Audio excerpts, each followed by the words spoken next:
My back. Oh.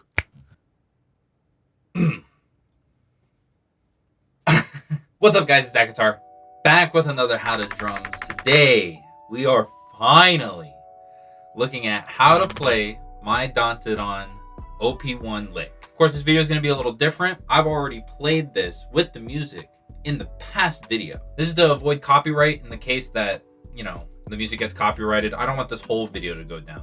So now you're here to learn. Let's give you some tips and tricks to avoid the stuff that I did wrong. The first tip is the speed, obviously. It's 170.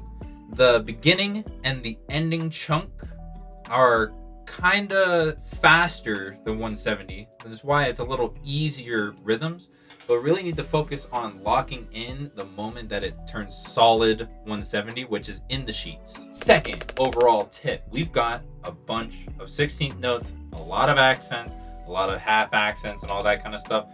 Think more of it just relaxed. The biggest thing to get from that is don't push yourself too hard.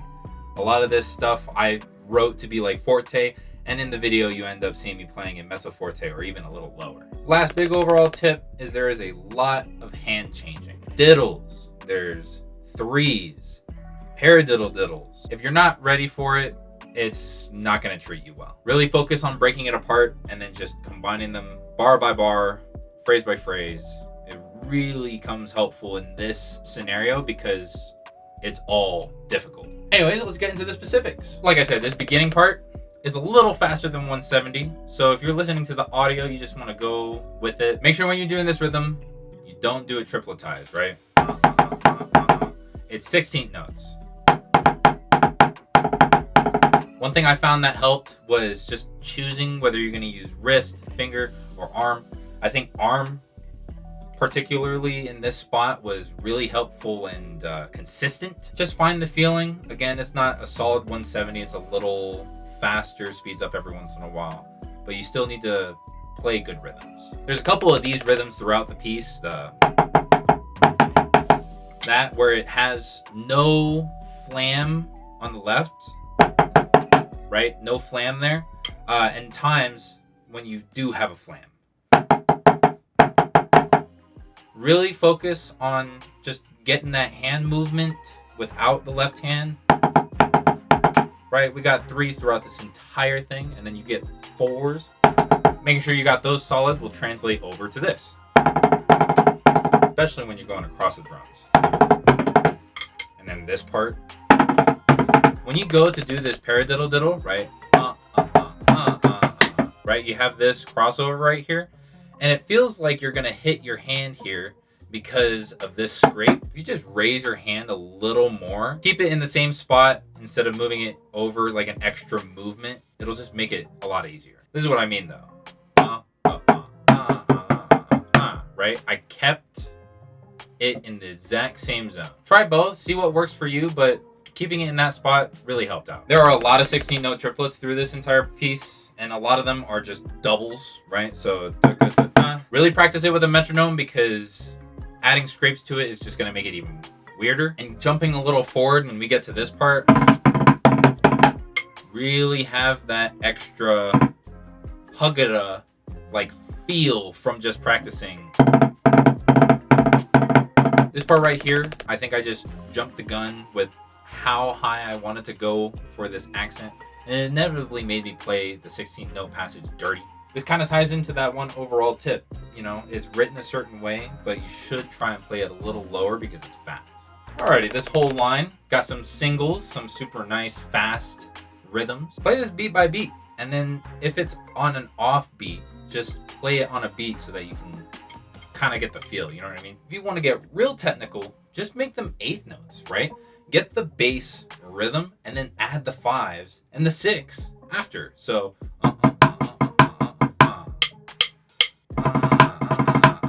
this spot has a lot more space than the rest of the stuff, just in the fact that maybe there's one 16th note missing. So we got this paradiddle right here. Really simple. Then we got this part. It's like double beat, right? Then this part, a little harder. And I actually messed up because I played the previous unwatered down version. We got one whole beat, then we got E and then the eighth notes, right? My whole point in this is they're just simple rhythms, right? It's fast, sure, but if you can think of how they correlate to other things, it'll help you out. This bar is a huge skill issue for me. When you're doing fast triplet diddle stuff, you should be using a little bit more arm, right? But you can see that there's a 9 here. Have a little bit more space in your hands and be ready for that transition. It's gonna be super difficult, and that's why I messed it up. So don't do what I did. This part also isn't fully in sync with a metronome. It's a little slurred, like a little slower based on what they rap. I've said this before, just play with a metronome first and then get the feel after when you play with the music. Honestly, this whole section, pretty musical, pretty nice. Make sure the piano is piano. There, I think 1 or 2 times I was crescendoing when I shouldn't have, especially during the transitions of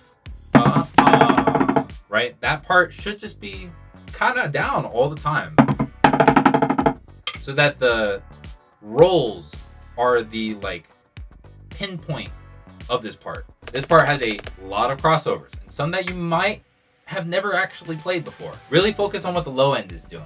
The majority of these bars is just left hand being low. The occasional accent, sure, but you just need to focus on the low end. Being able to move around the drum with these low taps will be difficult at first because that means you have to be solid with your right hand. If you're not good with your right hand taps, then it's gonna be difficult to try and cross over. When we get to this part, it's a super groovy, simple part, but it's fast. Pick it apart. I've said this before, pick it apart. Right, just get that. Super ultra quick tip right here. This is a rim shot. You don't gotta play it, right? You don't gotta slam that. You can do rim shots quiet.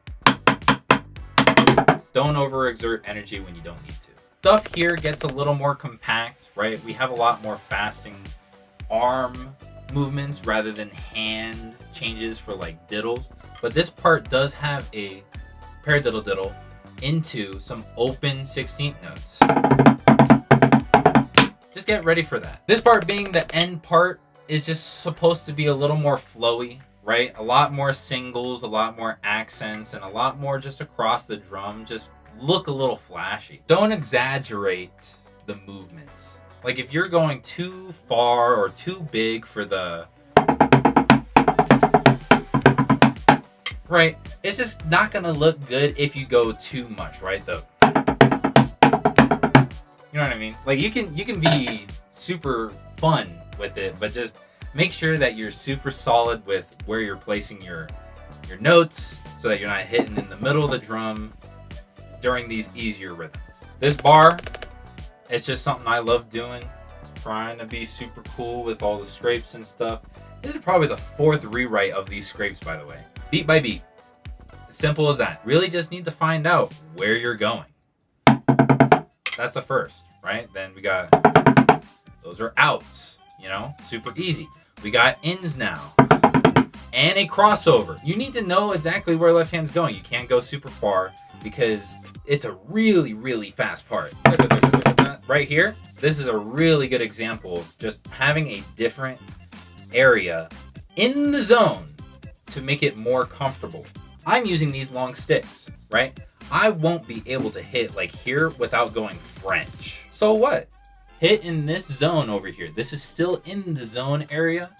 It's a little farther, sure, but you get this solid and then you continue through your movements and make it as clean sounding as possible while sticking with the beats. And then you got this little bar. It's all arm and like a little change in your hands, right? Thank Blue Devils 2014, part 3, part 4, something like that. That's where I got that from. This last part is just independence. It's so fun to be able to just 2 and 4 the rim shots on Spock. I wanted to go harder. I wanted to go a little more like crazy and all that, but I was too worried that I wasn't going to be able to play it. Be sure to practice just the right hand, right? Could place each individual note. Right? But once you get comfortable enough just to do blah, blah, blah. It's super, super fun. So just try and practice enough to where you get that independence. There you have it. You have successfully learned how to play the Dantadan opening. I can't say you successfully played it because I don't know if you did. Don't be discouraged if you can't play it up to tempo right away or anything like that. This stuff that I write is always something to challenge myself, and it's a little show off as well. But just remember, everybody's got their own strengths and weaknesses. Like if somebody were to write something completely different and I try to play it, I'd probably have a way harder time trying to learn it than if I were to write it myself. And even then, I still struggle. So I hope you guys enjoyed the video. Go check out the other one, and I'll see you guys in the next one. See ya!